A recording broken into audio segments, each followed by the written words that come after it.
We removed barriers. We got more affordable health care. Those are all words we've heard recently by the government.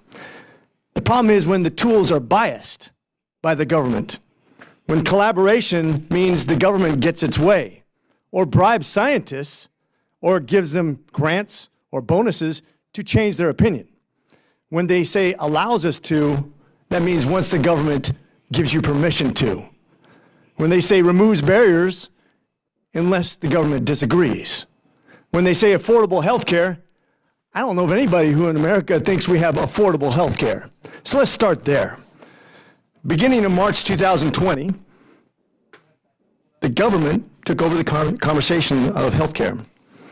For the first time ever, at least in my lifetime, we had a novel virus that was killing people. And for the first time ever, the collaboration between doctors and patients was interfered with, and also doctors, and also doctors and scientists, because the government got to have the ultimate say-so. There's the biggest problem. In 2020, as a person who was involved in treating patients before we even knew what it was called, before we even knew what was going on, when we see fevers, as exposed repeatedly, I was censored when I had a scientific/medical opinion that turned out to be right, by the way, but that's inconsequential. The fact is, the government got to tell me what was right and wrong. Government officials who hadn't seen a patient in decades or at all. People who didn't have an MD, who'd never seen a person in the ER, who'd never treated a virus in their life, got to censor me. And some people even threatened to take away my license because I disagree with them. Because I'm an expert too. I found this the biggest problem in the whole approach. It's not collaboration. When the government gets to say so, and when they are the expert. And this goes back to our basic political philosophy. Is government the equivalent of God? Are they the moral authority? Are they the equivalent of physicians and medical authority? Are they the equivalent of business owners and get to tell you when your business is open and closed, who you hire and fire, whether you should get vaccinated, whether you can travel?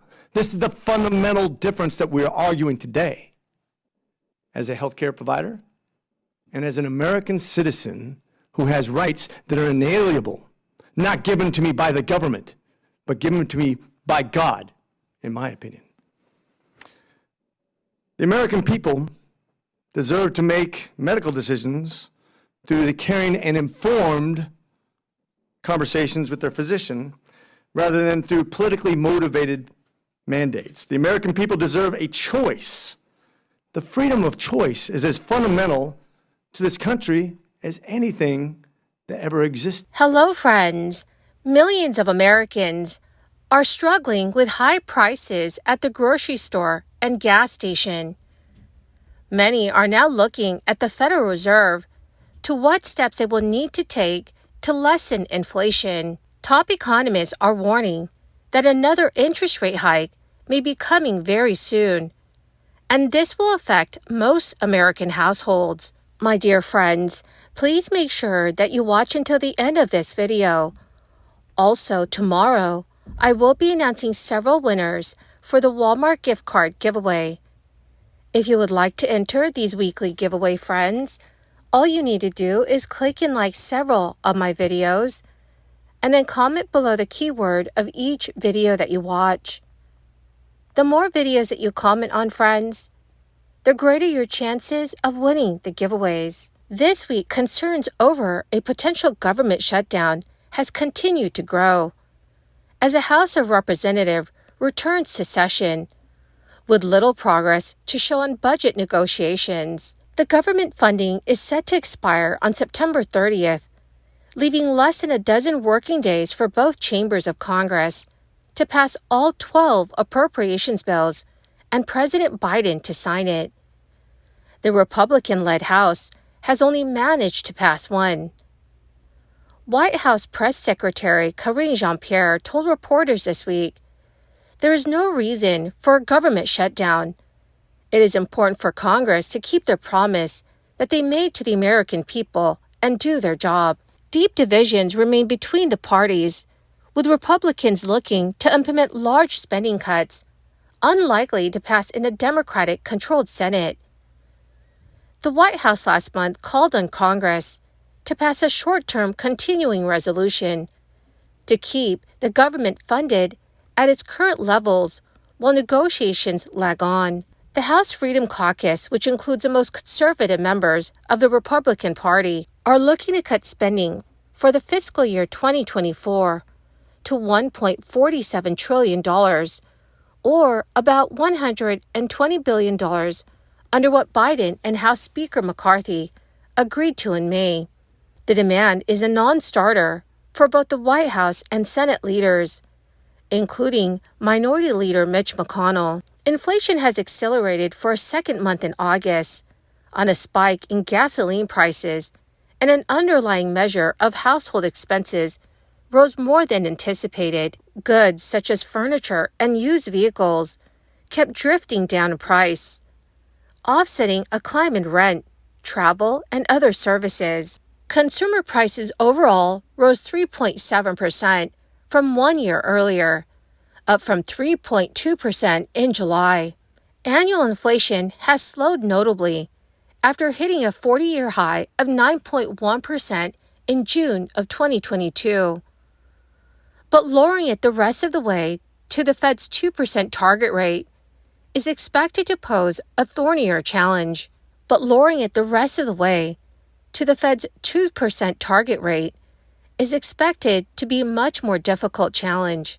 Kathy Bostjanczyk, a top economist, says, "This week's data is not enough to convince the Fed to veer from its plan to hold rates steady at a meeting next week, but it could help persuade officials to hike again in November, depending on how inflation and the job market evolve." Others say the Fed is done. Meanwhile, consumers are still struggling with very high prices. Although wage growth recently started outpacing inflation, millions of Americans say they are not feeling the benefits. Social Security recipients can expect their cost of living adjustment to jump 3.2% next year. That is up from the previous estimate of 3%. So while inflation has ticked up each of the last 2 months and is higher than the Federal Reserve's target of 2%, the rate of price increases has generally been dipping over the last year, which means the benefit adjustment is slight. But still, the updated increase would be higher than the 2.6% average seen over the past 2 decades, though much lower than the 40-year COLA high of 8.7% this year. The likelihood of the United States experiencing a recession by the middle of next year has significantly lessened recently as economic and job growth have remained strong and inflation has somewhat eased. But some regions of the country are more vulnerable to a downturn than other parts of the country. The West and South saw the biggest price surges during the crisis, especially when it came to purchasing a home and broader inflation, and are now most likely to slide into a downturn. The federal funds rate is what banks pay each other for overnight loans. If that rate rises, banks typically pass along that extra cost, meaning it becomes more expensive to borrow, as rate increase on services and items, ranging from credit cards to home equity lines of credit. That is why the funds rate is a primary tool used by the Federal Reserve to try and put the brakes on inflation. When it costs more to borrow, businesses and consumers are less inclined to do it, and that means an overheated economy can cool and price increases may slow. Well, my magnificent and most marvelous friends, that is the end of my daily stimulus update video for today.